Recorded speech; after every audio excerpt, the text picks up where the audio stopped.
Yo, what's going on, guys? It's Exquisite, and this is my first commentary, so be a little gentle on me.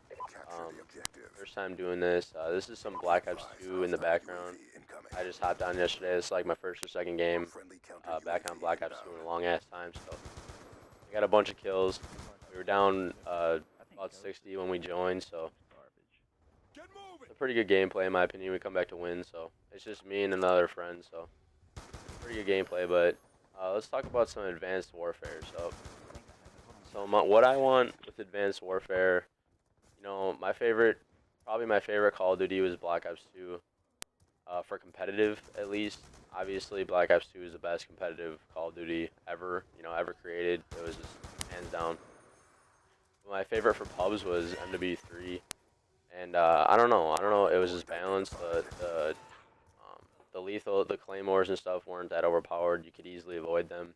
Unlike Ghost, where the IED, you pretty much die every fucking time you walk over one. But MW3 was just, I mean, I didn't play competitive back then, so all I focused on was pubs, obviously, and it was really fun. I don't think I ever stopped playing it during the year, and obviously once Black Ops 2 came out, I don't think I ever stopped playing competitive all through the year. It was just that much fun. But Ghost is completely different. I can take week-long breaks. I can take month-long breaks. Or I can play every day. You know, it's just weird. The game is just weird, in my opinion. Ghost is a lot different from any of the recent Call of Duties. You die really, really fast. MW3, it wasn't even like that. You know, they didn't have perks like Deadeye or anything like that. So. And especially with Deadeye, like, you can, like, 2 bullets with an AR kills you, like, to the foot. And it's just ridiculous sometimes. But, yeah, so Advanced Warfare, I think Sledgehammer is going to do a really good job with making the competitive aspect of the game really good because, you know, they've obviously been at events. I think they were at CoD Champs, like, talking to all the pros and taking notes and all that stuff, so I think the competitive is going to be really good, and I think that's what they're focusing on. And especially with, like, if you guys didn't hear about this, David Vonderhaar is, like, he's going to be, like, head producer of all the competitive aspects of all the future Call of Duties, so all of them, not just the Treyarch ones. So I think he's been helping with Advanced Warfare 2, and he'll obviously help with the next Infinity Ward game.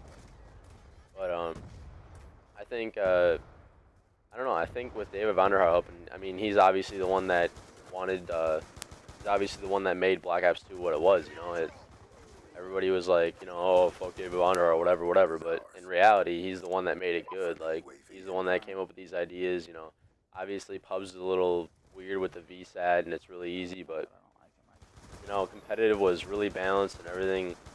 Competitive, that's what made competitive blow up, and you know, that's how they can have a $1 million freaking tournament every year. So, David Vonderhaar is going to be helping with all the future Call of Duties. That's going to be really cool. I think if the games keep focusing toward competitive, that Call of Duty as one whole thing is just going to blow up. I mean, if competitive does, then obviously more people are just going to be playing the game overall, and the more the people play the game, the bigger it gets, you know. And going to X Games this year was huge for them, you know. It's just that's going to be crazy. I can't wait to watch the X Games event. They have their own tent. I don't know, I think you have to pay to get in the tent, but just the fact that it's going to be there and it's going to be live on ESPN, like, I think they're just doing, like, highlights on ESPN or whatever, but that's still going to be really cool. And that's gonna gain, you know, a big fan base itself there at the X Games. So yeah, so Advanced Warfare. I mean, you know, the guns can't be. I think we need a larger variety of guns to use because, like, now in competitive in Ghost, like, it's getting kind of stale because everybody's just using the same gun and the same maps and all that stuff. But obviously on LAN, I don't think they're gonna download like all these new maps that come out on DLC onto the Xboxes that they have at the LAN place. So they've never done that in the past, and I don't know how big of a hassle that is. It's obviously a big one, but I don't know how that's gonna work. So I think they need to either make all the guns like on the same level or, like, you know, different fire rates or that kind of stuff.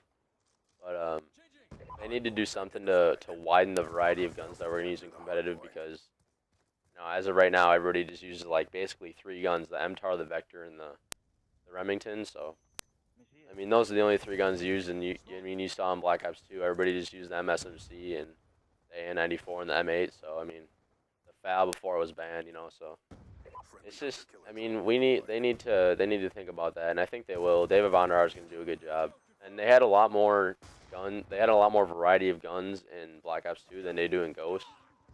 Like, people could use the PW or the Vector or the MSMC or the Scorpion. There were 4 submachine guns that people could use, and then obviously the AN-94 and the M8, and the FAL. But yeah, and multi-team, multi-team, it was good for competitive, that's a competitive public match playlist. I think multi-team in most aspects is more competitive than league play. Just because a lot of people that think they're good but they're not very good at all play league play, and the people that play multi, Birdman, it obviously kind of started the whole multi-team thing, but multi-team needs to make a return. I think obviously Hardpoint and Standoff need to come back. Maybe, who knows? Maybe they'll add another really. Maybe they've been thinking about another really good competitive game mode for a long time now, and we just don't know about it. So hopefully Hardpoint and CTF are back. Blitz is all right, but Domination is just terrible to watch, and it's awful to play. So Search and Destroy obviously is that one game mode that has to be there, but I think that they'll do a good job. I mean, David Vonderhaar knows what he's doing. I think Sledgehammer Games, they know pretty much, they know what to do because they've taken notes and whatever from the pros. And I think Nadeshot, if he retires after this year, I think he'll have a big input on everything that goes down in Call of Duty. Like, you guys didn't hear about that either. Nadeshot is I don't know, he's on the fence about retiring after this year, and if he does, and he stays in the community, I think it's going to be really good for Call of Duty as a whole, because he can just sit at the Sledgehammer studio or whatever, and just give them his ideas. And obviously he knows what everybody wants, all the pros want, etc., on a competitive game, So I think that's going to be good. I'm not saying it's going to be good if he quits, but it's going to be good for him to help out with the Call of Duties and all that kind of stuff. So right here, 50 seconds left in the game. We're down by 20 still. We make this insane comeback. It's not really insane. I wasn't going for the hill that much. My first time playing in a long ass time, Black Ops 2. So I was just running around, and I noticed that we were trying to win. So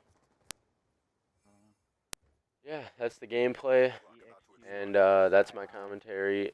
Obviously, Advanced Warfare, I think it's going to be good, but I think it's going to be more like Titanfall with all the exoskeletons and the freaking,